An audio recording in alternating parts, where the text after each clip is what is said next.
Welcome back, everyone, to episode 38, Yeah, 39. right? 39 of They Fly Now podcast. I can't believe we're already almost on episode 40. That's like insane to me. But this week we're going to be talking about the current state of Star Wars. It's going to be more of a relaxed, laid back episode with one returning guest and one new guest. So I am super excited to introduce them. So without further ado, let's get on with the show. They fly now!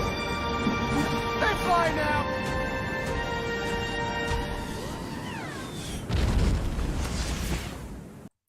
And we're live. So welcome both of you guys. Thank you so much for joining us. We got Star Wars Santa and Carter Budget, or Carter Kenobi, I guess now. So Thank you guys so much for joining us. We got Carter Squared in the house tonight. So just to kind of introduce yourselves, who are you? Where can we find you guys in your amazing content? And what are you guys doing this Wednesday for May 4th?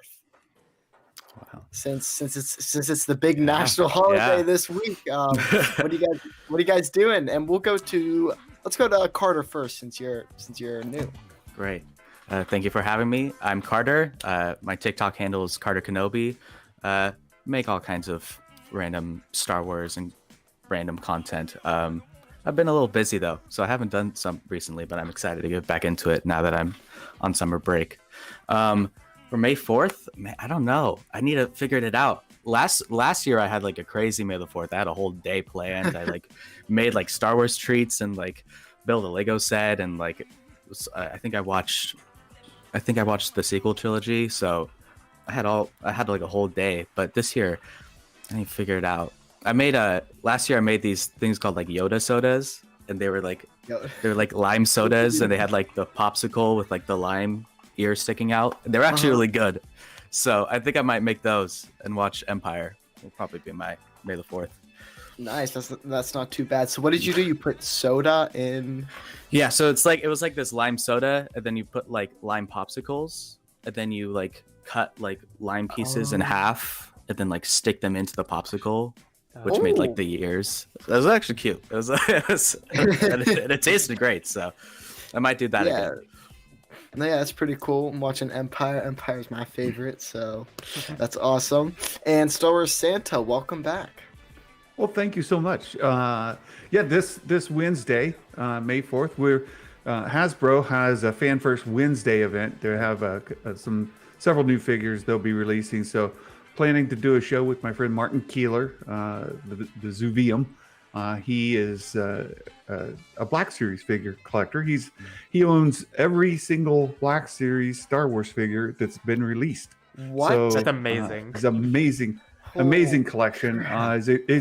He's a great guy, and he also has a museum of Constable Zuvio. It's an official museum of that Force Awakens character, and that nobody knows about. But anyway, he's a great guy, and so we'll be covering that Hasbro event, and then my friend Jason Ward at MakingStarWars.net, and he is hosting Making Star Wars Celebration on the 4th, and we will be showing up on his live stream to talk about Star Wars there as well. And of course, I have my own Star Wars YouTube channel, Star Wars Santa, and we do live streams midday, noon Eastern, several days a week. So we talk about current events, any leaks, rumors that have been out, and cover fan films every Thursday. And I do a Star Wars news and review with Star Wars Meg every Friday. So, or most Fridays, whenever we're able to get our schedules together. So we have a lot of fun over there, and Meg is fantastic. So we have a good time.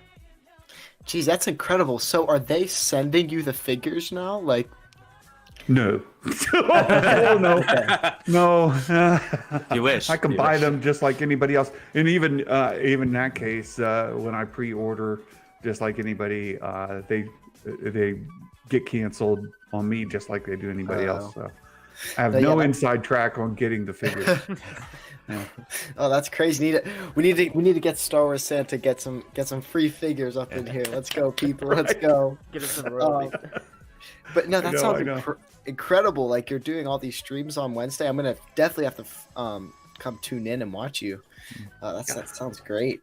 Hereth, what are Should you be doing fun. on Wednesday? Not really that much. Wednesday on May the 4th, I will be on High Ground celebration episode of. They're doing a community episode of the podcast. So anyone that's going to Celebration, Chaco is trying to get people to meet up and talk to each other because there are some people that are outside the TikTok community who wants to like get to meet each other. So yeah, that's what I may do on that Wednesday.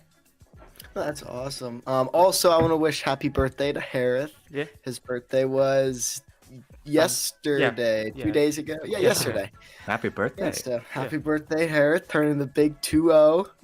So just wanted to wish him a little happy birthday. I think on Wednesday, I'm like deciding what I want to do because like I really want to watch the final arc, or I guess season 4 of Rebels. Oh, Like I pain. don't want to like, but I don't want to like break myself down. So, because like that's kind of where I'm at. Cause I'm doing a rewatch right now, and I'm like there, and I'm like I could pace it. So Wednesday, I'm like, so maybe do that. I might. I was gonna say, would I that just in that situation would you include Jedi Knight all the way to the finale? Is that I that's would what go counts as an arc? from. So I would count from Hera getting captured Mhm. Oh yeah, to the 'cause- finale. yeah. Because that's really where it all starts. After we visit Mandalore. yeah.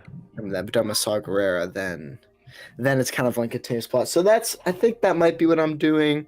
So May 4th this week, big holiday. I'll let Hereth kind of take it away here to get into our first little talking point. Yeah, so again, we didn't really have a reaction to the Kenobi trailer, so I guess we could just kind of talk about it since there's more like EW photos going around, and since we didn't really talk about it on the fly, I think we talked about it like once before an episode, like before. Yeah, the trailer. Yeah, so we never really Mhm. really touched upon that. So, what are you guys' like general thoughts on the trailer or any promotional images we've seen so far with the Kenobi? Starting with Carter. Oh man, I'm I was so about to talk. I was about to talk, and I was like, I should have said Carter too. Run it. I already gotta get used to that. I'll go. I'm so excited for Kenobi. I'm so excited. And that trailer, was just like I'm just so excited for like the really like gritty like internal like conflict this is going to be for Kenobi, and like because I'm not expecting immediately just Kenobi coming out being like the badass and like just taking care of these Inquisitors and moving on. I think it's going to be a really like cool emotional story for Obi-Wan, and especially highlighting him specifically because most of the Kenobi content we have is like him through the lens of like Anakin and like the outside perspective, and it like this is a narrative for him, and I'm really excited for that. And just the aesthetics of the show, I love like the time period, pre-Empire, pre-original trilogy, but not prequel, that like weird middle ground, and like the transition, and the new Inquisitors look sick. So yeah, I'm super excited. It'll be really cool. Yeah, I totally agree with you. And Santa, same thing with you. Oh, I'm very much looking forward to Kenobi as a series. The trailer was interesting. I know a good bit of the whole story. The leaks and rumors that are out for Kenobi have been shared, and I'm very familiar with the story arc.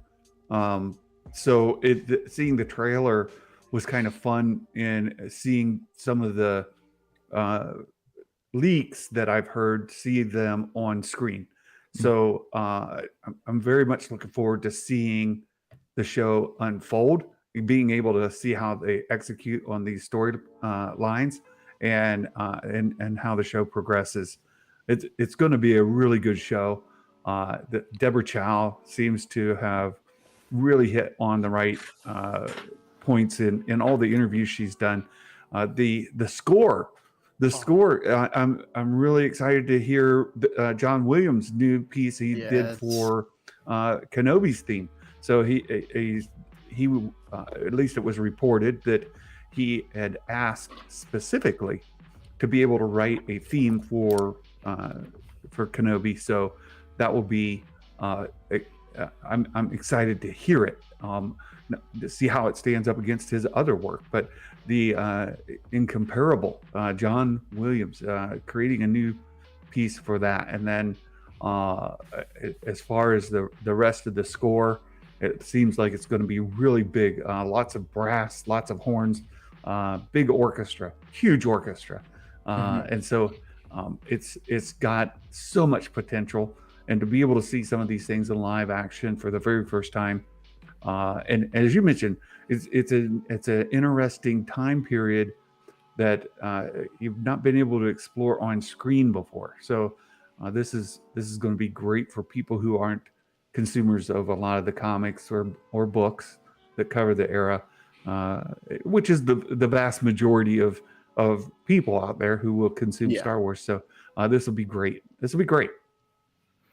Yeah, and like to build off that, like we mentioned with Kenobi's theme, I'm pretty sure John Williams has actually had this theme in like his back pocket forever, but they didn't put it in A New Hope, I'm pretty sure. So like he's like had like his theme kind of planned out for a long time, and now he's like so excited because he can finally put it in something. Well, an interesting thing is in the original trilogy, there was a song called the Force theme. It was and then that was kind of adapted and used in the prequels, and it's been synonymous with Obi-Wan Kenobi since then.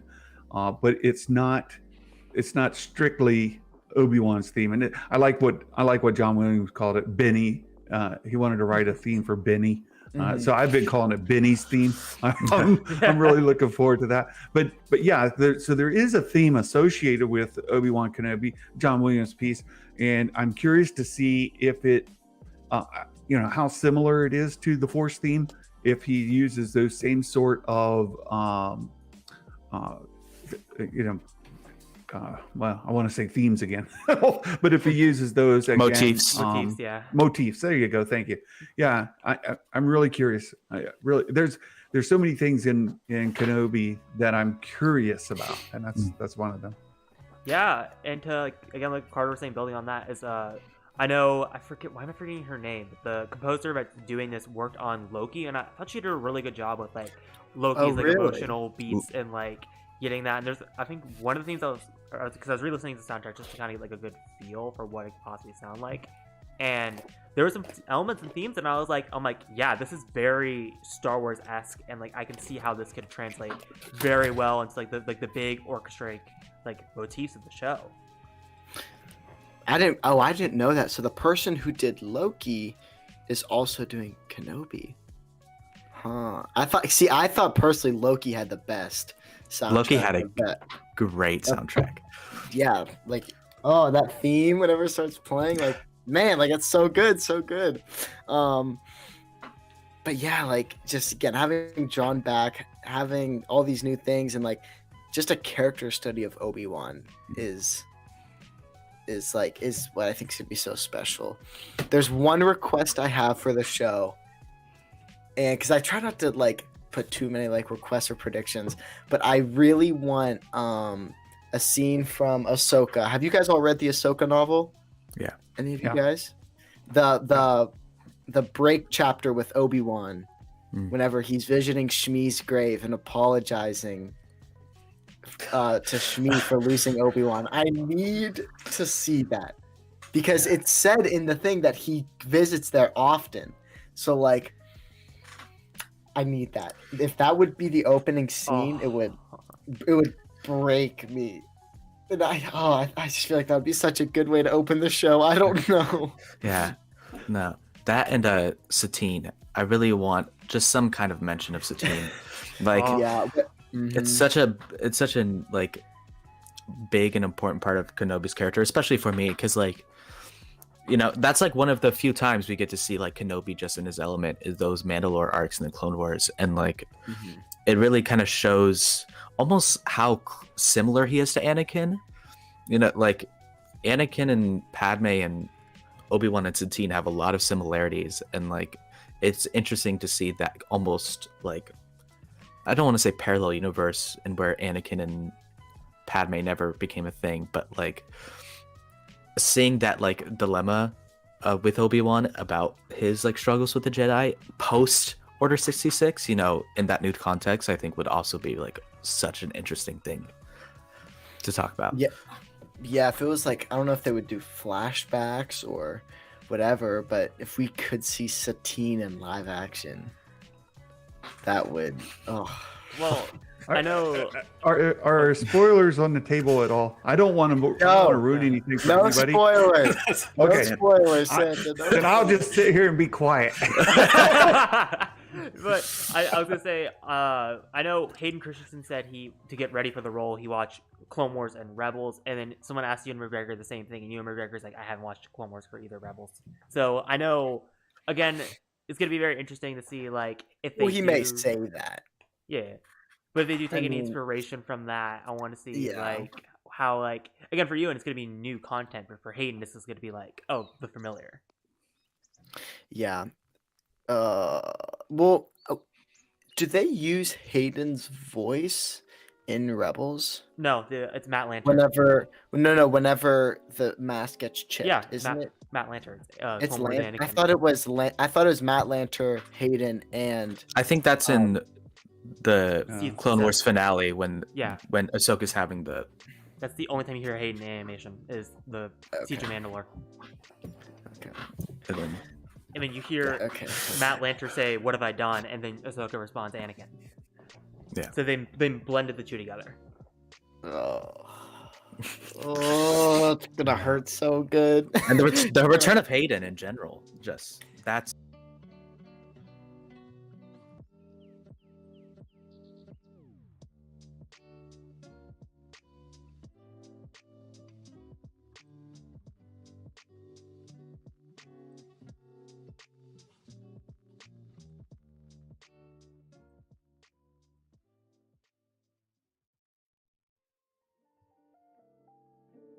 Just to keep him in the mask. Yeah.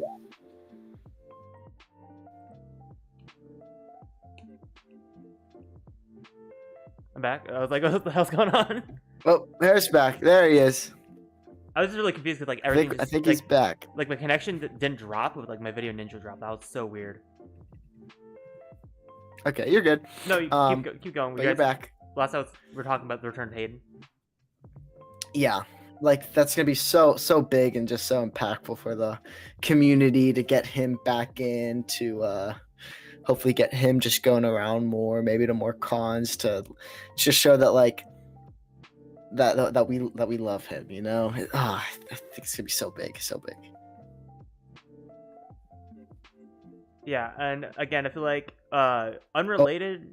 Hereth, I think you're delayed because you just cut off. Keep talking, Carter.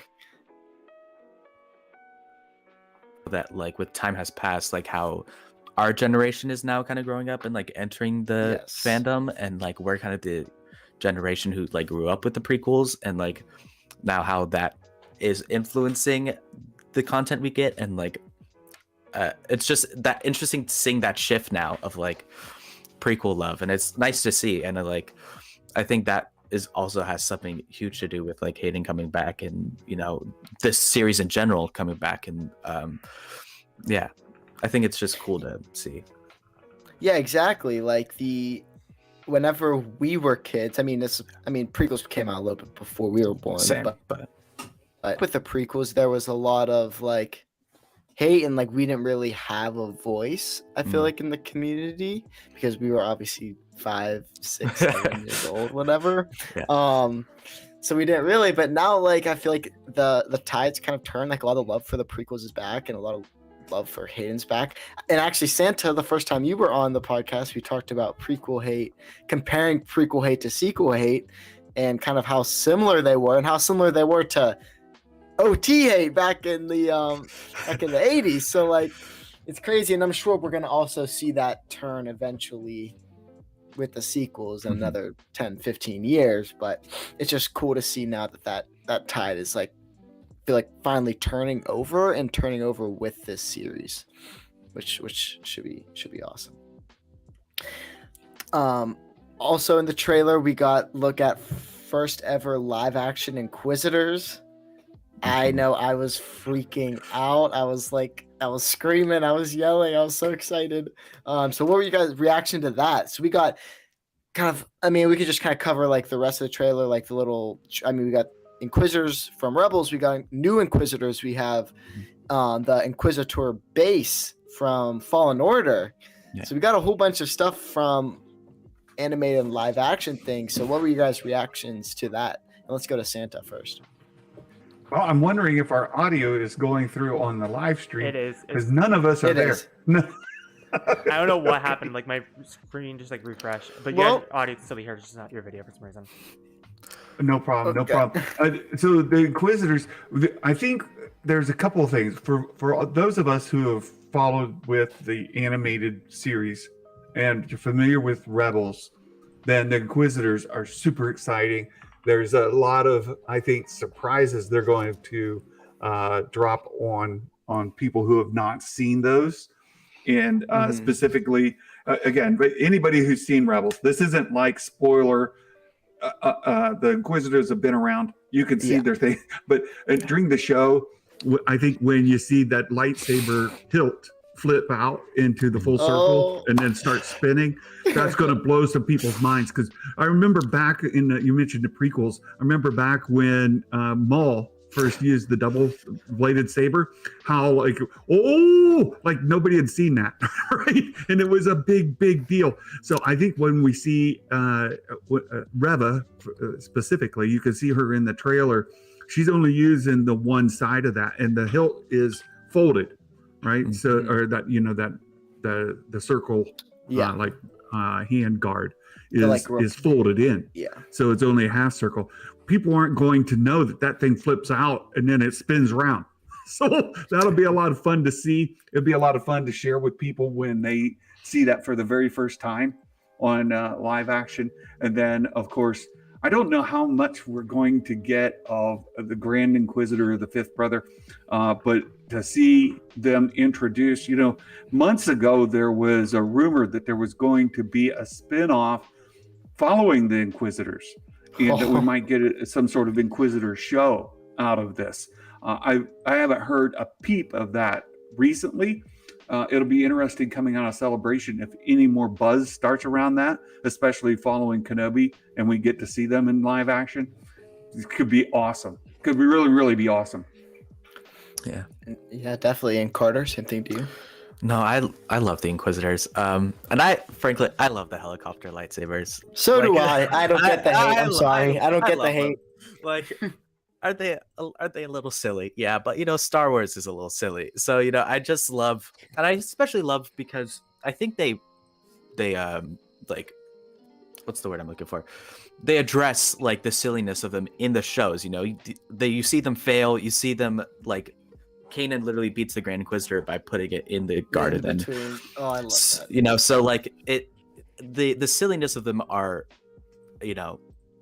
confronted, and I think it also like makes sense, like dark side wise, like as an analogy, like the dark side is powerful, but at the end of the day, it's simply a shortcut, to get to where you want to be, and that's what the helicopter lightsabers are. It's like Grievous, they just like try and bear the opponent with like this crazy spinning thing, but you just focus a little bit and like breathe and you can take care of them. So I think I like that aspect of them. But the Inquisitors in general, I'm excited to see them. I just love the concept of the Inquisitors. I think it's a cool concept, thinking of like, they're all mostly Padawans or Order 66 survivors, and they're basically like very similar to Anakin in that sense. And seeing them in live action, especially the Grand Inquisitor, I also like his design in live action. I know there were some complaints, but I I like the new design. I think it'll be really cool to see him. And I think it's also cool because it gives kind of newer fans the introduction to those other properties like Rebels and the comics where they appear, and it's an easy way for them to be like, who are these guys? I want to know more about them, and then they get to go and explore those options. So I'm excited. They'll be really cool. Yeah, exactly. And like you're saying, introducing this whole part of the fandom, and honestly probably a majority of the fandom who know nothing about the Inquisitors or little to know nothing about the Inquisitors, and introducing them in this show will then maybe spur up some people like, oh, I want to see more of these, so that I'm going to watch Rebels or whatever. Well, So that's a good point. Like that's already happened a little bit with The Mandalorian. Like I have friends who are big Star Wars fans, but they never saw Rebels at all, right? Yeah. Because it was too kiddie for them. Like I'm a bit older than you. You mentioned happy 20th. I'll be 55 this summer. Right, so I'm just a couple months from 55, but I've had friends who were like, "Yeah, Rebels, that's way too young for me. Not my thing." Especially the first season with Ezra, that was really difficult to take as a middle-aged adult. But then, but the cool thing about that is there were characters introduced and developed in Rebels that then. Ahsoka, for example, I mean, she was in the Clone Wars as well, but you follow her through Rebels, and it sets up in Mandalorian when we see her. And I had to tell my friends, hey, you guys really need to go back and watch these animated shows so that you understand who Ahsoka is and the significance of her character. And I think that Kenobi, with Grand Inquisitors for sure, but then we have Andor coming, and Andor has every hint that it's going to have tons of tie-ins to Rebels. Like we totally expect to see Hera and Chopper. Like they were already. Hera's name was dropped in Rogue One. Rogue One, we saw Chopper in Rogue One. So there's every expectation to see them. But we've also heard some other characters that are Rebels related that'll show up in Andor. So as people get more into this live action content, Kenobi, Andor, Ahsoka, I think we have an opportunity. We have an opportunity to say, for those of us who have seen the animated series, to tell our friends, hey, this would be a great time to go back and watch those things. It'll help you understand and appreciate and enjoy these other shows even more. Yeah, for sure. Like, it is a great time to be a Rebels fan. Like, Rebels is my favorite thing. I'm wearing my Phoenix Squadron shirt tonight. But like you're saying, everything's getting tied into Rebels, it seems like. And like, I remember when the Bad Batch premiere released, I was freaking out whenever Kanan is the freaking Jedi. And I have a friend who watched, he didn't watch the Clone Wars or Rebels, and then he just started watching the Bad Batch because it was like new and you want to get into it. And then he later on went to go watch Clone Wars and Rebels. But then a few weeks ago, I went, you know that Jedi at the beginning of the Bad Batch? And he was like, yeah. I was like, that's Kanan. And his mind was like blown. and he's getting into all this because of like the Mandalorian and whatever. So yeah, it's amazing. It's really nice to see that. I think a lot of people are starting to really pay attention to the animated shows. Yeah, for sure. I feel like. Sorry, you go, Santa. No, go ahead. I was just going to say. Speaking of Bad Batch, we know in Celebration on Sunday they're having a Bad Batch 2 panel, and I'm really excited for Bad Batch season 2. And hearing that there's a bit of a time gap between season 1 and 2, and that Omega is going to be older, I think the Bad Batch, if folks miss that, that's another show to go back and catch for sure. Yeah, I don't get the Bad Batch hate. Same. I really don't. Like, I loved it. Thinking back on the show, like I was going through like an episode list the other day, and I was like, none of these are bad. Like, I had a great time watching all these episodes. I don't get why people are like saying it's like the worst thing ever. Like, I think thought it was we great. were spoiled after the Siege of Mandalore. Yeah. The end of season 7. I think, and that was coming around the same time as like Mando season 2, and like the end of that, and like the return of Luke. And I think people were kind of expecting this like crazy large scale like end of all things, and not every piece of content is going to be that. And I think Bad Batch did a good job of like humanizing, especially the clones, and like it's a very clone heavy story. And I think that really especially paid off after the Clone Wars and that finale. Yeah, you're right. And I think the Bad Batch, there's a lot to appreciate. Some of the lighting effects in the animation is the best lighting effects I've ever seen in any animation, period. And they in the scores, some of it was absolutely riveting, like moving, really, really great stuff. So the animation, the scores, the stories were fantastic. I just think where and you hit on this, some people had their expectation of it continuing where the Clone Wars left off, and in a way it did, but it's not the scope of the Clone Wars. It's focusing on the Bad Batch, this group, and dealing with their stories specifically, not the universe at large, but rather these characters and where they're headed on their journey. Yeah, and that's what I like about it is that it's not the whole galaxy, and that we're getting it's found family, I guess what I'm trying to say. Like, that's something in Star Wars that I love so much, and that is what the Bad Batch is. It's just and found Rebels family at its best. And Rebels, right? That's why I love Rebels so much, because like you take this boy in who has no family. I could talk about Rebels all night long, but I could literally talk about Rebels all night. But yeah, like that's I think just so special, and like them adopting Omega, and they all come, well, at least Echo and Omega are just coming from just a very different upbringings, and just to see where they are, and now they have to like work together, and I don't know. I think that show is wildly underrated. Agreed. And I think we still, I think in season 2 we're gonna see some things wrap up. Like, I hope we see Cody in season 2. Yes. I know I was hoping for him in season 1, but we didn't get him, so that's all right. But I think maybe like Cody, a few other clones that maybe we could just see their stories get wrapped up.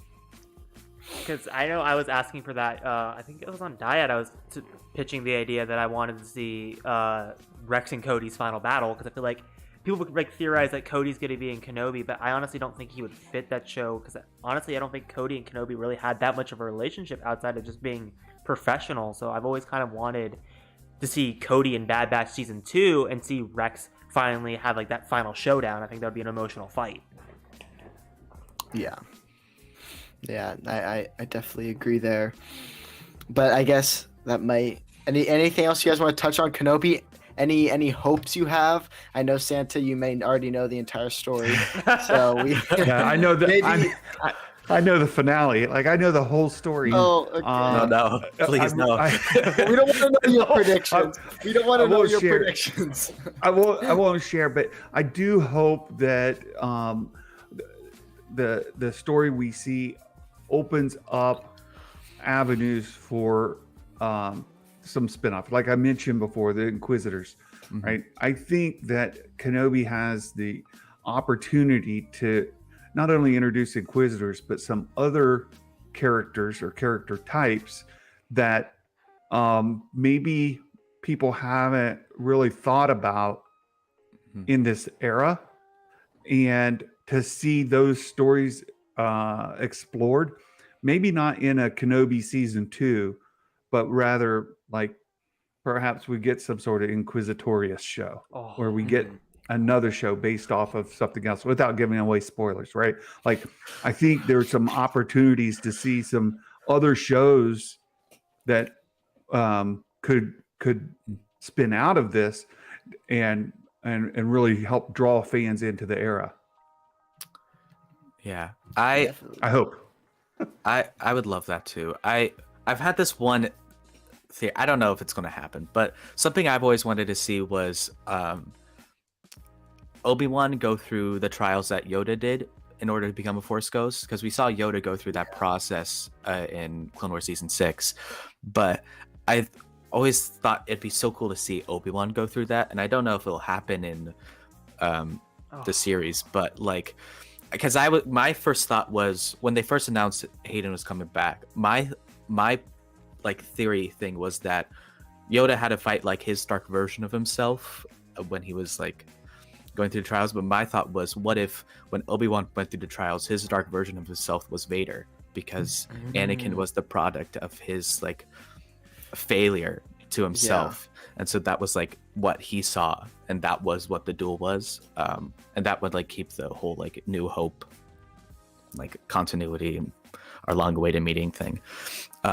But that's something I would want to see, was Obi-Wan dipping into that like mystical side of the Force, because and it will also help with that transition between like Clone Wars and like what we see him in Rebels, where he's just like, I love that transition from Obi-Wan to Ben, where he's now this old man who like is truly a master, and that fight with Maul where he just goes like he's like 10 steps ahead, and he's no longer like just fighting with brawn, and like, because Obi-Wan can keep up that way, but it's really his intelligence, and that's where his strength is as a duelist and as a Jedi. That's like, I want to see that.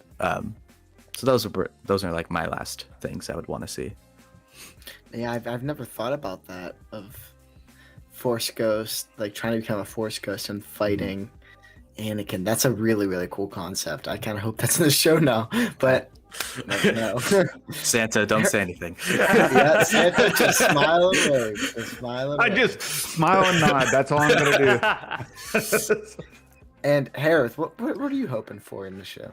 Well, again, Luke and I have like talked about this at like length on Pod Ones of like what we kind of want, and since there's kind of this like weird continuity within the OT of like that there was a second battle between Obi-Wan and Anakin, if you like look at the like the nuanced context, because like what Vader's line in Return of the Jedi, like Obi-Wan once thought as you do. I kind of want to see like if Obi-Wan and Vader's eventual fight, I want to see a moment where Obi-Wan like Ahsoka before her reaches out to Obi-Wan and like, or not, why do you say Obi-Wan? Obi-Wan reaches out to Anakin and it's like, come back with me type of like moment, and like Vader just kind of rejects him. Cause like the Ahsoka moment. You need that kind of scene, because like it needs to have that moment, because like why would Vader mention that to Luke that Obi-Wan reached back? Because you don't see that in Revenge of the Sith. Obi-Wan was there to kill Anakin. Yeah. Well, I think another line that was in the interview, and I'm not spoiling anything because it was in the interview, was Deborah Chow mentioned maybe recontextualizing the line of when Vader tells Obi-Wan, when I left you, I was the learner, you were the master, right? And when we see in Revenge of the Sith, we don't see necessarily when I left you, right? We don't see Anakin leave Obi-Wan. Obi-Wan leaves Anakin laying on the sands of Mustafar, right? When did Anakin, in that context, without Kenobi, where is when I left you? Right? Yeah. So I think we have an opportunity to see that put on screen more literally. Personally, I'm reinterpreting the line before the show. Again, it could change with the show, but I always kind of now see that line as, when I left you, I was the learner of the dark side. Now I'm the master of the dark side. That's how I kind of see it. But when did he leave Obi-Wan? When he pledged himself When I left to you. Palpatine in Revenge of the Sith. Mm-hmm. Right. Yeah. I also think I know I've talked with some friends about this before, but like I would love it if Obi-Wan and Vader meet, and then Vader takes off his mask and just says like, look what you've done to me. Oh, And like, oh, that would break my heart. I think it would be so cool to happen, like how emotional that would be. But I think, I mean, it's they said that they're gonna fight again. It's just a matter of what terms or how they're gonna fight. I don't know. I think it's gonna be cool, and I also wonder. You never know. Like maybe the end of season 1, depending how it ends. Maybe there could be a season 2. I highly doubt it. I think it's a limited series. Correct? Yeah, I think so. just like Yeah. And I think that's the better way to go too. I agree. yeah, just like Ahsoka's gonna be a limited series, like they already said. See, that. that's I have a. I kind of wish Ahsoka wasn't a limited series because I want episodes dedicated to Ezra and Thrawn, but I know we're not gonna get them. Okay. Well, But, one thing that I kind of wish we had seen with all of this era, and in celebration they're calling it Mando Plus. Yeah. I wish that the era itself was under a different umbrella. Like in the Clone Wars, we had different story arcs going on throughout the universe, and we could follow different characters for maybe a 3-story arc or a 4-story arc, maybe just 2. Right? It would go back and forth between each of the different kind of storylines.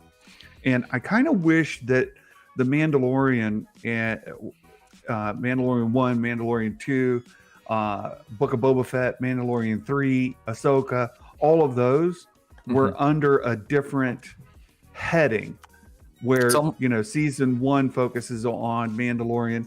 And then when you get Book of Boba Fett, rather than being called Book of Boba Fett, right, it's the continuation of whatever that story is. And then people don't get so upset when you get the 2 Mandalorian episodes in the middle. Right? See, that's what I always kind of thought of it as. Like, personally, that's exactly how I thought of Book of Boba Fett. I was like, well, it's called the Book of Boba Fett because it's his little section of the book, but then obviously Mando's going to come in because it's overall Mando's book. So that's kind of how I always thought of it, which is really interesting that you brought that up. It's almost like Game of Thrones. Ahsoka. Yeah. Well, it would tie in with Ahsoka being a limited series. Yeah. It's just the story arc in that larger context, right? Yeah. It's also interesting because they said that they're supposed to all come together. Right. That's true. So I wonder, my dream would be if like Ahsoka went and got Ezra and Thrawn. I don't know what would happen there, but then we saw like a Chiss versus the First Order, and that was like the final battle. The final battle with like, and you see like Ahsoka, Ezra, Din, but Bo-Katan all facing off that against. Continuity-wise, wouldn't work with what we see in Bloodline. I would rather see the Ascendancy versus the Grisks, and that's at the team up in the That's Ascendancy. true. That's how I would do it. Yeah. And I think where we're building up is some sort of Battle of Mandalore. Like we had the Siege of Mandalore. This is more What's left like of a Mandalore? reclamation. Yeah, it's a reclamation of Mandalore, something like that. I think that's where we're headed, and we're going to see Mando, Bo. We'll probably get to see Sabine, and probably bring in Boba Fett. Like all of these to fight against the First Order, whatever remnant of the Empire that's ruling Mandalore at the time. And then the question is, who is that? Is it Thrawn's 7th Fleet that's ruling Mandalore? What faction? Like, if you've read the Aftermath novels, like each of the Grand Moffs are sort of, They're just Moffs, kind of.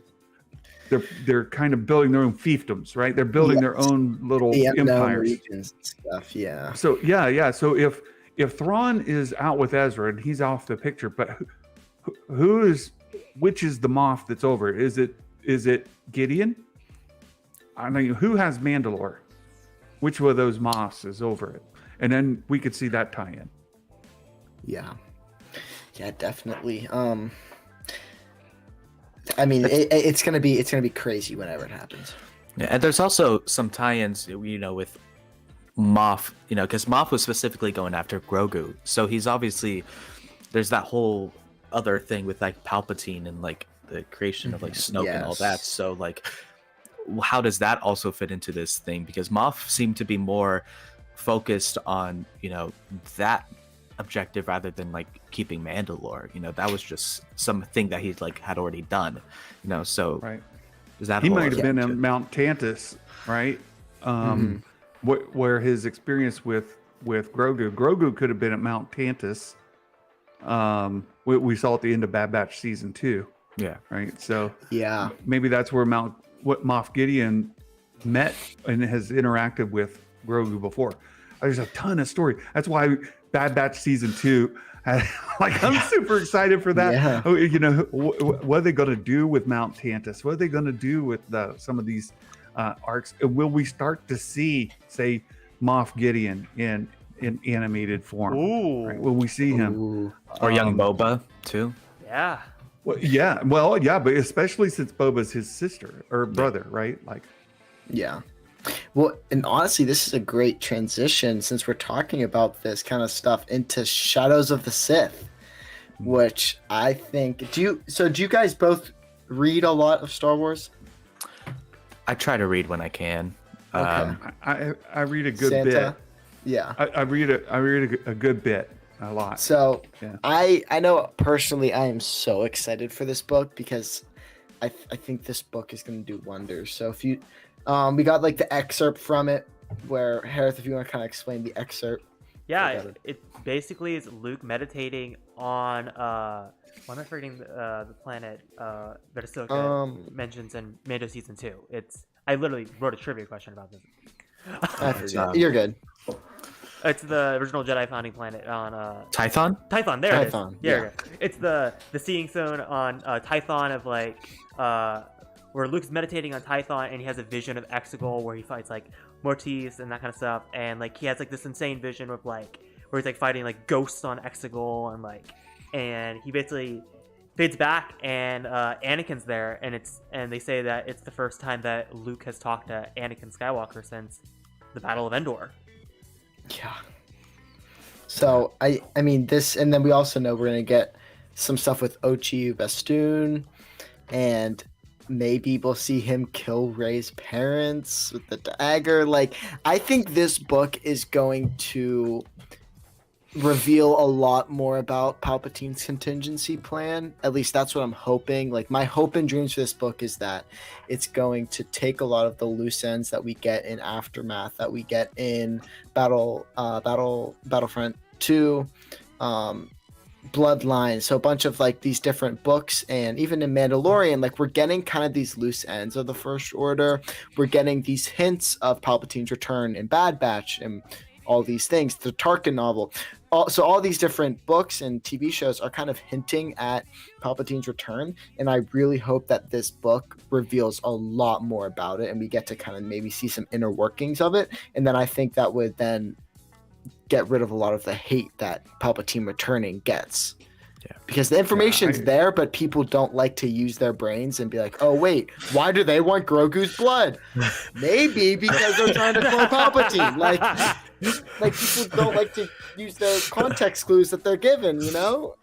Right, 100%. And I think one of the things that I asked Meg this question in her server. She's coming up on her 2-year anniversary. She's got a big show she's preparing.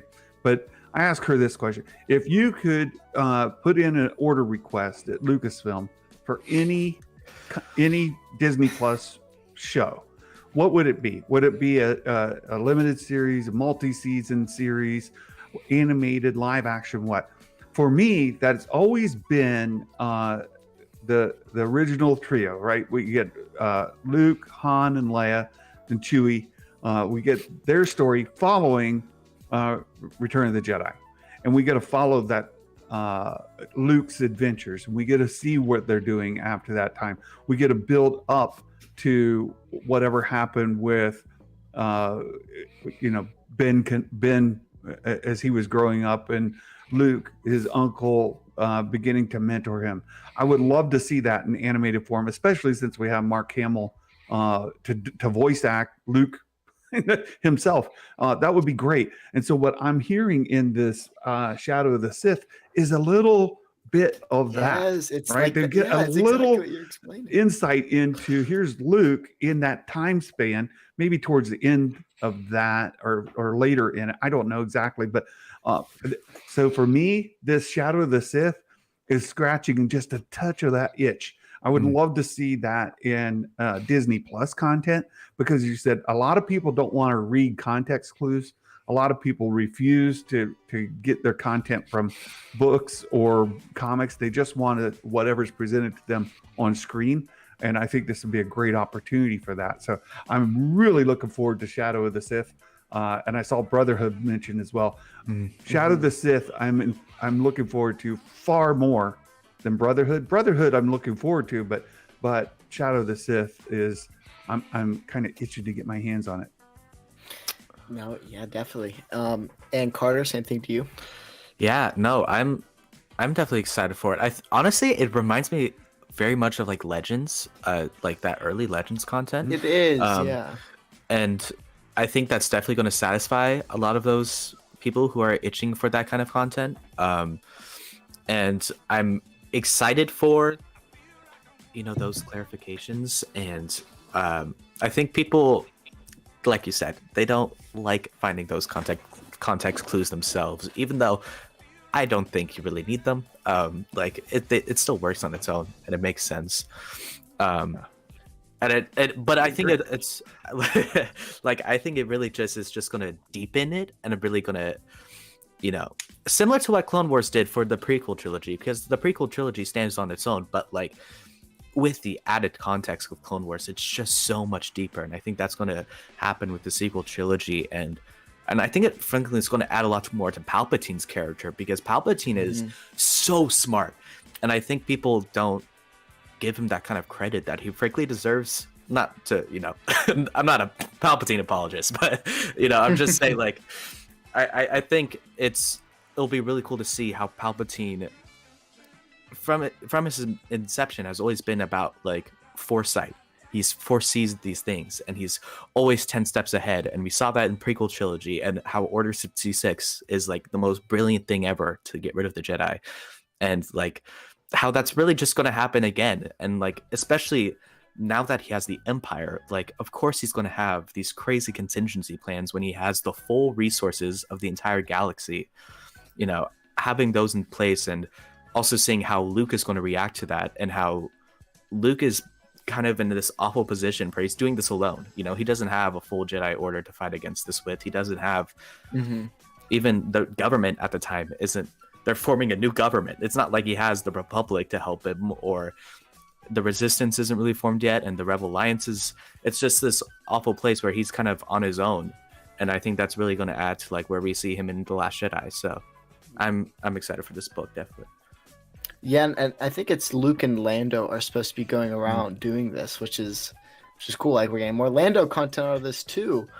I going real quick, but going back to what you're saying, like, people give Palpatine a lot of credit for what he does in the prequels, rightfully so, because he plans out. He's basically playing both sides of the war, and eventually comes out on top because he's a genius. But people don't give him the same credit for what he does in the OT to the sequels, because I think it's newer or whatever. There's like, the story isn't completely ironed out, but still he has these plans, and people like aren't giving him credit for what he did in between the originals and sequels. Yeah, I agree. And I think, just as somebody who grew up, like, I was 10 years old when New Hope came out, right? So, and it wasn't a New Hope then; it was just Star Wars. But with the original trilogy, and then we kind of following that, there was a long period of time, and for most of us in that era, it was Timothy Zahn's Thrawn trilogy that filled in the gap of the sequels, and there were some other ones that came in where Palpatine had hundreds of clone bodies, and he kept bouncing one to another, right? All of those kind of stories kind of filled our imaginations for a long time. But when the prequels came out, George kind of went back and forth on saying he was going to do more or not do more. And then he kind of landed on, well, the story is complete. It ends with Luke and Vader and Anakin. Like, it ends there. So for a lot of us, for 20 years, that's where the story ended, and it's hard to move on once you that was the end, and now it's not the end. And I think that's where you see a lot of the pushback, even though we had stories before. And this is what it becomes a pet peeve of mine, because I read those stories. I saw Palpatine had hundreds of clones, hundreds and hundreds of them, right? And he kept bouncing one to another, and Luke would kill one and he'd go to another, and he'd kill another and he'd go to another, and they had to figure out, how are we going to kill all of them so that he can't do this, or how are we going to kill his essence so that he can't move it to another. I read the stories. I'm like, well, you guys all of a sudden complaining about Palpatine somehow returned. Well, I've read that story before. It just doesn't surprise me. So it's a bit of pet peeve, because all the people saying, well, Legends is better than sequels. I'm like, not really. Not really. Depends what you were reading and sort of what you like, right? We have to accept that people have different preferences, different tastes. But this hate over the sequels from a lot of folks my age, it's like you're the selective memory, right? You're just not remembering some of those stories. And it really bothers me that they can say things like, well, they didn't tell it in the movie. We shouldn't have to read it in a book. I'm like, well, what about all these prequel stories that you filled in with books? Like, so it goes, and I know it's kind of on the agenda, the Queen's trilogy, Queen's Peril, Queen's Shadow, Queen's Hope. One of the lines in the prequels that bothered me for a long time was, Senator, my people are dying. I'm like, why? Why are they dying? You read Queen's Peril and it makes sense now. Yeah. Oh, well, they weren't planting food because they needed to sow it back in for the nutrients in the soil, so they didn't have a growing crop. Now they don't have food. Now they can't get food. Now they're dying. I get it. It's in the book. Oh, wait, that wasn't in the movie? Oh. So anyway, that's me. I can't help it. No, yeah. People don't realize how much outside content influences the movies, and how much outside content we use in just regular discourse. Like Ewok. The name Ewok is not in Return of the Jedi, yet we all reference them as Ewoks. We use it, yeah. It's stuff like that where it's like, come on, man. Yeah, and you mentioned it earlier. Somehow people forget that these are fun stories. They're silly. They don't always make sense. No. And like the helicopter blades, they're like, oh, well, the science of a lightsaber. Like, shut up with your science of a lightsaber. Right? Like science of a lightsaber. We're talking about a laser sword. They're space wizards. Yeah. Stop pretending they're anything else. Exactly. It's silly. Should they be able? It's light, spinning fast. Should it be able to create a vacuum and lift people? No. But just turn off that part of your brain. It's just fun, Yeah. And Element 7 in the chat says, on the other side of the argument, I shouldn't be deprived of books because you need all the answers on a silver platter served to you. yeah, Amen. books are great. Well, I agree. There's so many great Star Wars books, including Brotherhood, which is also set to release this month. Yeah, Which is. I mean, a few weeks actually, right? 2 Yeah, weeks. May 10th. Oh my gosh, we're like a week away. Holy crap. Less than a week away. So, I was reading the excerpt of Brotherhood. One of my favorite, if not my absolute favorite, and I kind of oscillate on it a little bit because I love the Thrawn novels, but Master and Apprentice is one of my absolute favorite novels, period. That's my favorite Star Wars novel. Oh my goodness, it is so good. There you get to see the interaction between Qui-Gon and Obi-Wan.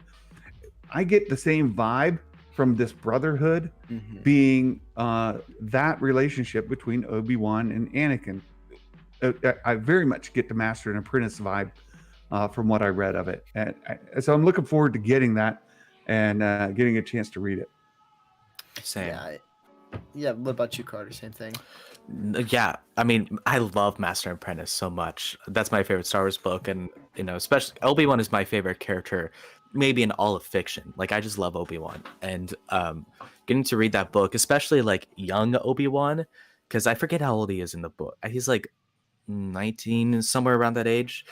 In Brotherhood, No, no, in no. Master Apprentice. Apprentice, yeah. Yeah, I think he's somewhere around there. Might be a little bit younger than that. Because like I've always felt a really like big connection to Obi-Wan. I feel like we're really similar, and like, but one of the biggest things different between us is like obviously the age. I'm not 40 years old, so like I like that like maturity that like Obi-Wan has sometimes. But like seeing young Obi-Wan, it was like crazy reading it, because there were moments where I'd read and I'd be like have the same exact thoughts that he did. Like there's this one excerpt where he was talking about Qui-Gon was making him read about prophecies, and then in my head I was like, why read prophecies? They're just going to come true. And then literally like the next line, Obi-Wan's like, why read prophecies? They're just going to come true anyway.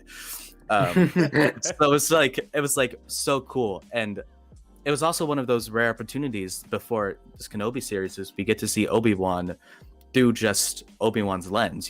It's his own thoughts. We don't get that often, and I'm excited to see that with Brotherhood, and seeing Anakin, and specifically Anakin and Obi-Wan's relationship through Obi-Wan's eyes, because we don't get that often. We usually get it through Anakin's eyes, and I feel like it's going to be very different, especially because I think a lot of times people don't give credit to how much trust and faith Obi-Wan had in Anakin, and we see that a little bit in Revenge of the Sith, like when he's about to leave to Utapau, he's like you are amazing, Anakin, like I trust you, like, and which just makes the next part awful. But like, yeah, I'm really excited to see that dynamic through Obi-Wan's lens too, and how that's because it's really specific. They wanted to release this right before the series, so I know there's going to be some sort of connection there. So I'm excited for that.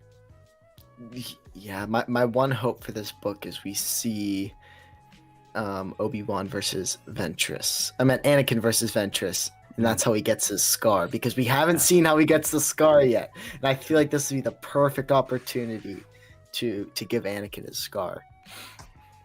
Yeah, I feel like also in the same vein, like I know Legends very much cover with the Tadakasi Clone Wars series of like that first 6-month gap of the Clone Wars with Anakin as a Padawan, how he transitions into Knight, and how Obi-Wan and Anakin's relationship kind of forms. Like, we haven't really seen that in canon, because by the point we see Anakin, Obi-Wan in the Battle of Christophsis, they're already brothers, they already trust each other, and like I want to see how Anakin and Obi-Wan get to that point, because we have like a really strong foundation of that in Legends, but we don't have that in canon. So I'm kind of excited to see how they're going to build that together.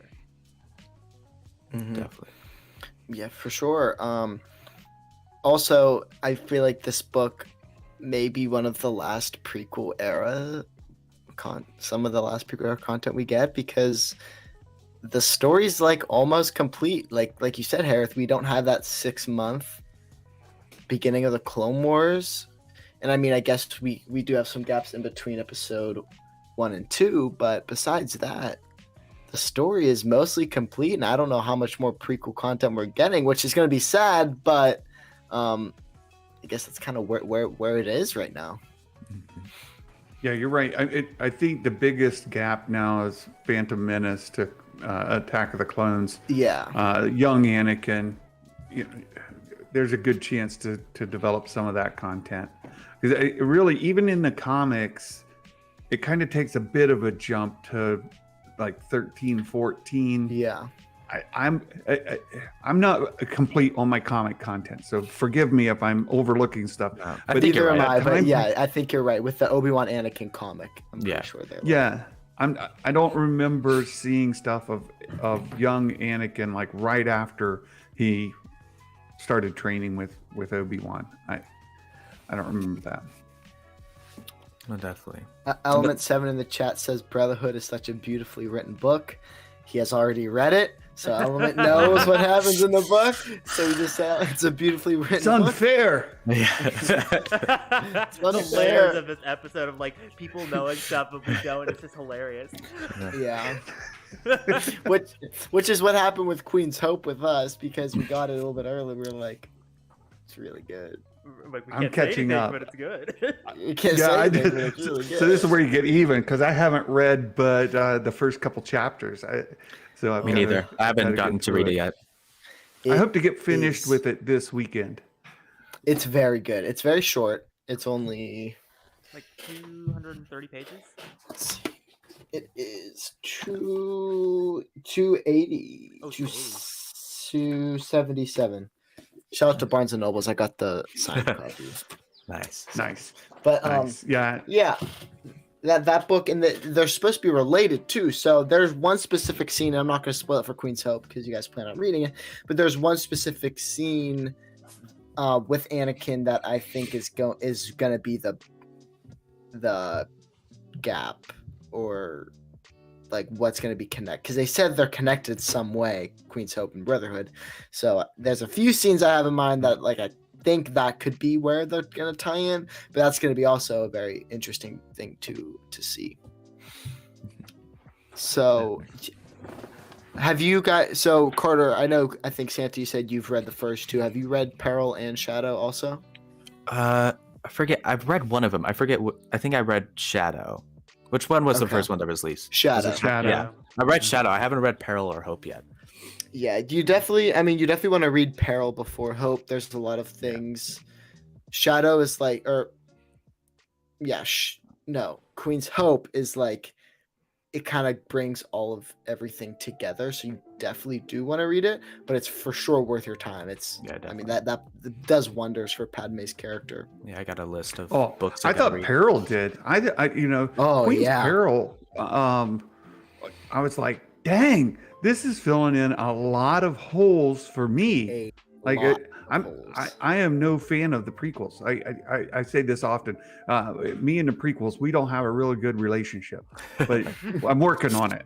Right, I'm working. We're in counseling, but it's one of these things. But that book did wonders for me. I'm like a lot, like I mentioned before. That one quote about my people are starving, or I'm like, why are they Yeah. starving? You're on a beautiful planet with lots of greenery. Like, how? What? I don't like. It's luxury. You're living in luxury. You're a Yeah. pampered princess. Shut up. But now I read the book and I'm like, oh. So it That's does. what It she adds a lot more means, depth to Padme, and for me too, it creates more of a problem with Anakin slaughtering the Tuscans. I'm like, well, wait, now wait, Padme shouldn't have been so accepting of that, but I still struggle with that.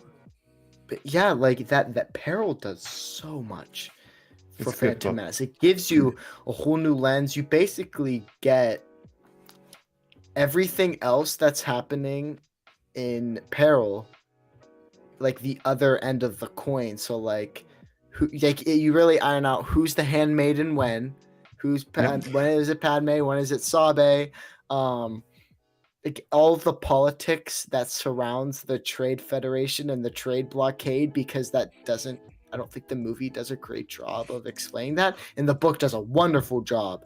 Really does. Yeah. Yeah, like that. Honestly, Queen's Peril is one of my favorite books I've read. It's good. It's really good. And I liked Queen's it Hope better is up there, than too. Hope. Yeah, I like Peril better than Shadow, but Agreed. Shadow's still a really good book. Not to put it down at all. It's good. Yeah, definitely something to check out if you haven't. I'm excited to read it. already. Mm-hmm. I have a list of Star Wars books I need to read. I'm backed Yeah. up on High Republic too. I need to catch Oh up. no. Yeah, there's a lot. That's there's a lot there. I mean, Yeah. because I'm a little bit backed up, kind of. Like Yeah. I haven't read Midnight Horizon. Midnight Horizon, Oh, but I have read Fallen Star. So I'm like, okay.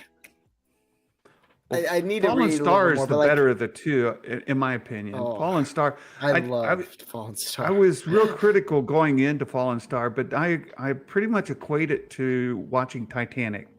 Like, you know what's It happening is. with the ship, right? You know what's happening with the station, but there's a story going on inside of it, right? There's a story going on. What makes Titanic a good story is the relationship, the story, what's happening with the main characters, right? And when you read Fallen Star, that's the compelling part. Like, what's going It's on with these very characters that you've begun to get? Yes. Yeah, you've really gotten invested in some of them. And it's got some surprises. It's got some twists and turns. It's a really good story. Yeah, like I feel like Light of the Jedi is very broad. You get kind of the whole galaxy. Then it kind of narrows down a little bit more in Rising Storm. And then Fallen Star is very character driven. How are they going to react? How are they going to get out of this? Like, that is probably my second favorite book I've read, canon book I've read. Next to Lost Stars. Oh boy. I love Lost Stars. It's not even my second favorite High Republic novel, but really? It's a good one. Yeah. What's your favorite? Give me your top 3 favorite canon books. We'll go around in a circle. Top 3 canon books. Well, I mentioned Master and Apprentice. I love that book. I love it. Thrawn, I'm going to cheat a little bit because there's 6 of them. Yeah, I'll take those 6. All of them. Yeah. And then the other one I mentioned before, Aftermath. I've read that so many times. The Aftermath trilogy. So I'm cheating a lot. Right? I've got 10 in my top 3. You got 10 in your top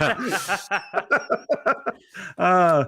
My goodness. But and it's hard because I really did like Cavan Scott's High Republic novel. So freaking good. Man, that's my favorite. Cavan Scott has quickly risen in my author list. Like, I'll read anything he writes. Really good. Yeah, he's very, very, very good. But yeah, that's a solid list. I mean, you did mention 10. I know I cheated. Carter, have you read? Like, how many have you read? Like, have you top 3? My top 3, Master and Apprentice is my number 1. I love that book so much. Number 2, I'd say Dark Disciple. I love Dark Disciple. And at 3, I think I'd put Light of the Jedi. I think I've only read 4 books. I forget the 4th book I read. Oh, Queen Shadow. There you go. Those are the 4 I've read. So, out of the 4. Those are a really, really good top 3. Yeah. Those you read all really good, really great books. Hereth, what about you?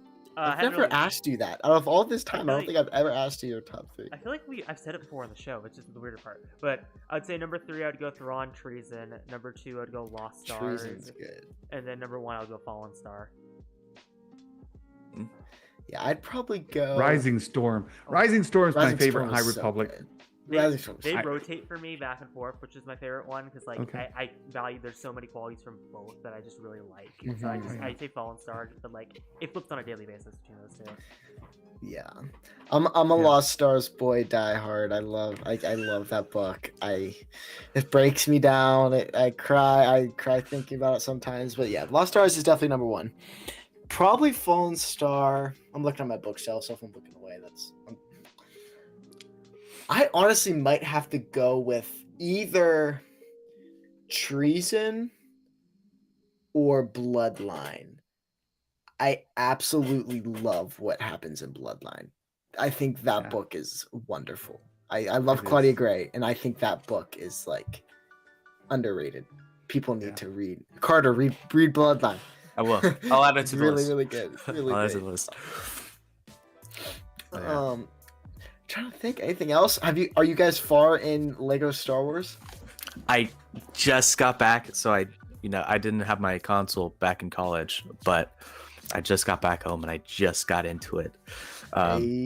So I just finished the OT, and then I just did episode 1, playing through the story. But yeah, it's so fun. It's so fun. I absolutely love what they did with the Palpatine fight in Return of the Jedi. Yeah, that was fun. That was really cool. Like team up with Vader to kind of fight him. How about you, Santa? Are you far into? Have you played it at all, or? No, I've got a bit of a game addiction issue, and it takes over my life. When I was in the Army, I used to I'd be on duty, and then I would come home and I didn't know that. Well, thank you. But and then I'd play it like all weekend, and then I have to go back to work, and it just exhausts me.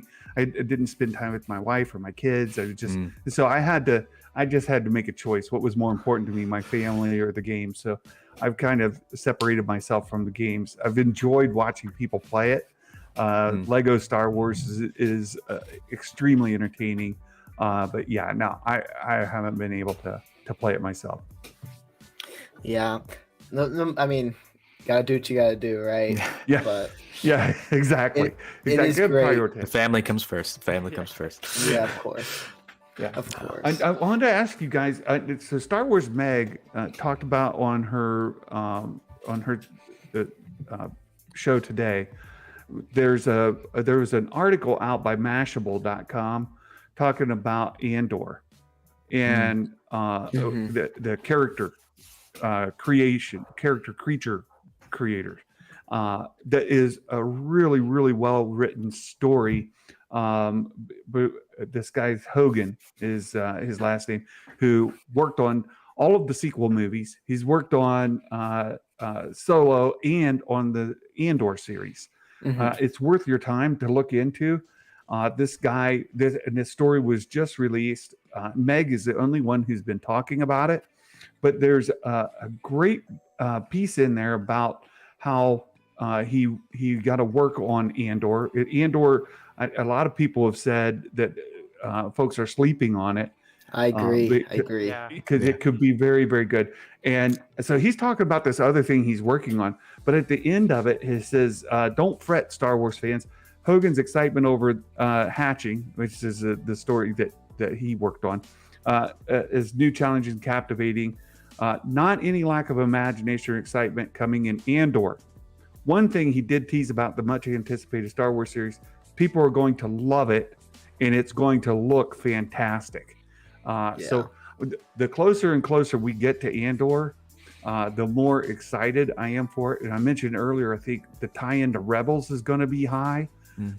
It's going to be, and we know there's already got like 3 seasons in the works. Season 1's like 12 episodes, which is the largest number of episodes like that we're going to be getting. Like that's that's more than a full movie. We're getting 3 of them. Like that's more than a trilogy, or that's a very long trilogy. Like we're talking Lord of the Rings kind of trilogy. So Andor is going to be fantastic. Really, really looking forward to that. And we get season 1 coming up, this year. So really looking forward to that.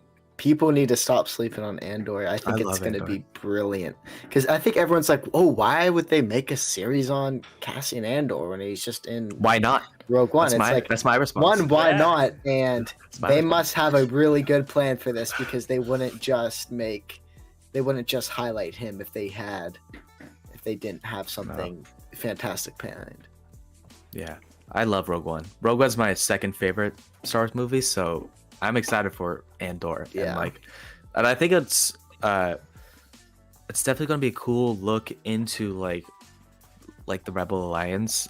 Because like a lot of what we have about it, like obviously the OT is about the rebels, but like it doesn't really go into like the organization at all, really. And like and Rebels is really the beginning of it. So getting like the start of it, I think is going to be a really cool look. And we've gotten it in like the books and stuff, but in the actual like mainstream live action properties, like it'll be a cool introduction to like the organization that is the Rebel Alliance. Yeah, definitely. That's going to be something really neat. And I also want to see some separatist, because I don't know if we're going to get a lot of it, but like I want to just some separatist closure, I guess you could say, because I feel like that is an area that that's still kind of a loose end, but it's kind of nitpicky. But Hereth, what about you? Well, it looked like you're about to say something. Yeah, with Andor, with what Em said last week, there is a reference book out there of Andor being referenced as a Fulcrum agent, and I'm really excited to see how Cassian gets transitioned into the Fulcrum agent, because we only know 3, Ahsoka, Callus, and Cassian Andor. And I really want to see how that gets transitioned in, like what his journey to getting to that point is, to like get to that point in the show, because I feel like like they already confirmed that K2SO isn't going to be in it, so I want to see like how casting begins. It's like again, because he said he started the Rebel Alliance when he was like 6 years old, so I really want to see like what dark deeds he did to get to the point we see him in Rogue One. And again, I feel like the show is going to be amazing because it's like 12 episodes. It's the longest Disney Plus production by far. So I think it's going to be amazing. Yeah, for one season. Exactly. Yeah. Yeah. I mean, you think I can't like under line 12 episodes in one season. If you're 40 minutes an episode, 12 of them. Holy cow! I mean, that's a significant. Yeah. That's a significant amount of content. Like when you think about the pre-Disney Lucasfilm and the amount of screen content that we had from Star Wars, so little, right? The prequels, there's so little. Yeah, you have the prequel trilogy, the original trilogy. You get what? Clone Wars. Throw in Rebels, maybe. Rebels doesn't really count. I don't think Rebels is Disney Lucasfilm, but and you throw in what? The Clone Wars movie. Takashi. Yeah. So that's about it. Andor is going in itself to eat up a huge chunk, like a huge chunk, to tie it to catch us up to everything else, and then put in a Mandalorian, Book of Boba Fett, the sequel trilogy, and Bad Batch. Like the amount of content, Star Wars content that we're getting from Disney Lucasfilm is amazing.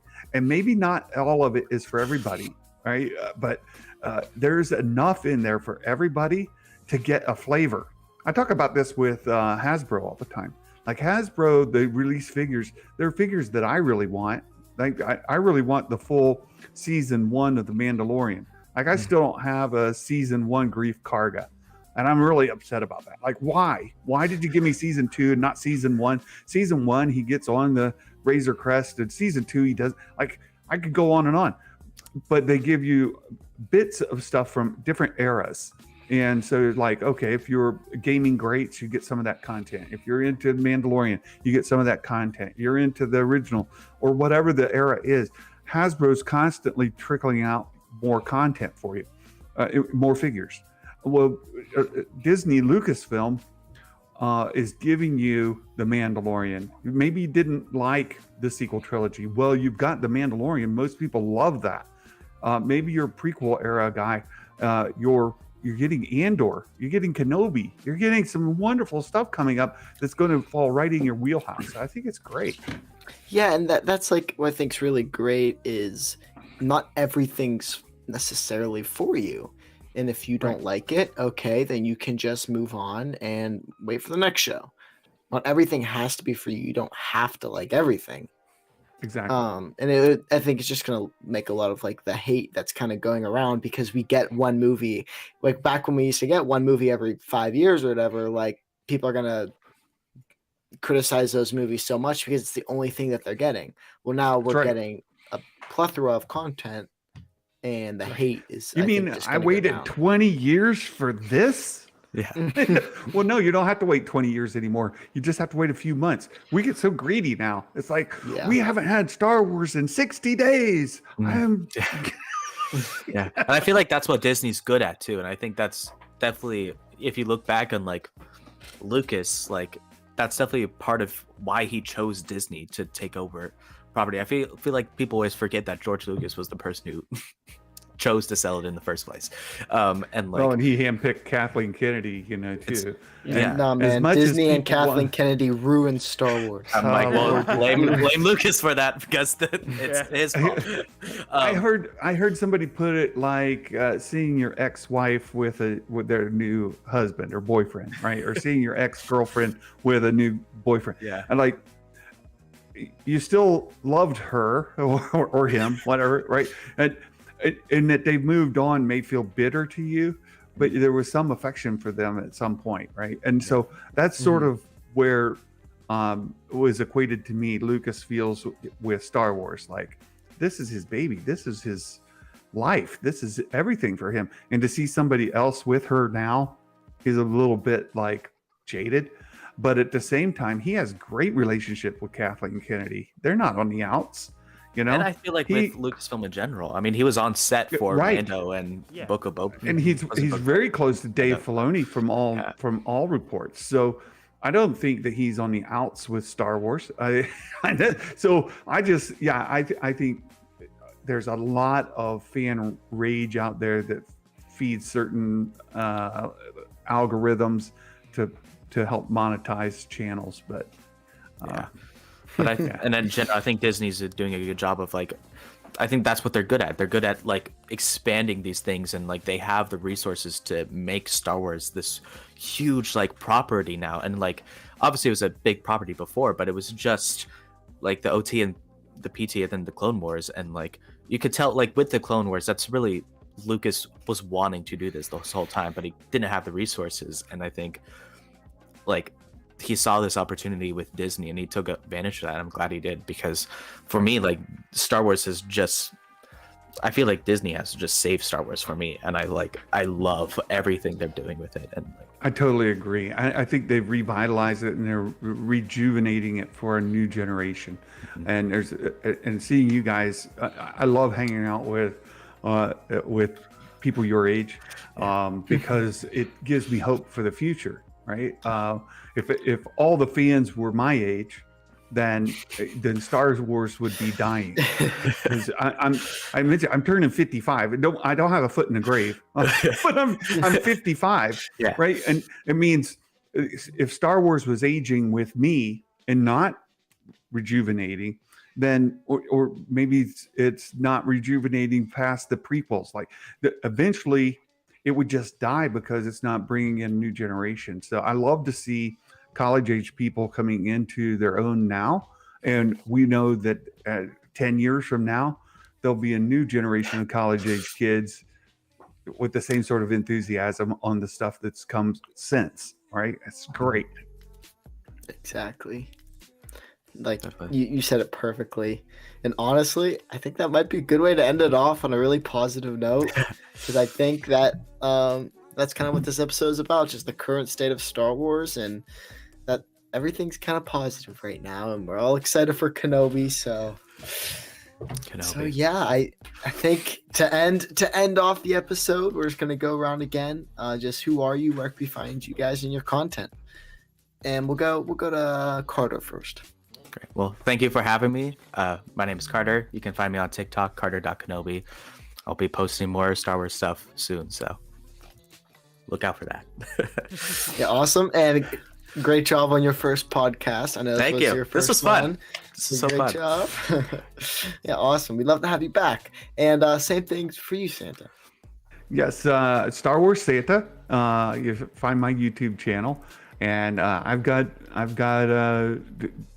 Facebook and channels. We simulcast to Facebook and Twitter and YouTube a few times a week, at least 3 times a week, and more when news breaks. So look for us there. Star Wars Santa, and we're generally very positive. We get together and we talk. We just kind of love talking about Star Wars and whatever the news of the day is, topic of the day. So we have a lot of fun. Yeah, it's great. You guys are both great, positive outlets for this community. So I know we really appreciate that. But yeah, thank you guys so much for joining us. Thank you for everyone in the chat who is joining us. Real quick, we had Element 7, B Dazzler, Star Wars Lawyer, Luke from the Pods On podcast, Charlie Johnson, Char J, just to name a few. So we appreciate all of you guys joining us. And for next week, we're pretty sure we're talking about the Thrawn Ascendancy trilogy. We need to get reading. We'll just say that. Yeah. Because I know I'm basically done with Chaos Rising. I'm almost there too. I don't know if it's doable because this book right here is this is a thick book, and I think I don't want to rush through it. So we may be making some changes. This book is let me just make sure it is the longest canon book, and it's 550 pages. So I don't know. I'm gonna be quite honest. I don't know if I can read that much in a week, but we're gonna try to get there. But yeah, so we'll see you guys next week. And if you guys haven't caught, our time is now moved from 8 to 8:30. I probably should have said that at the beginning, just because I have wrestling practice, whatever. So yeah, thank you guys all for joining us. May the force be with you. Always.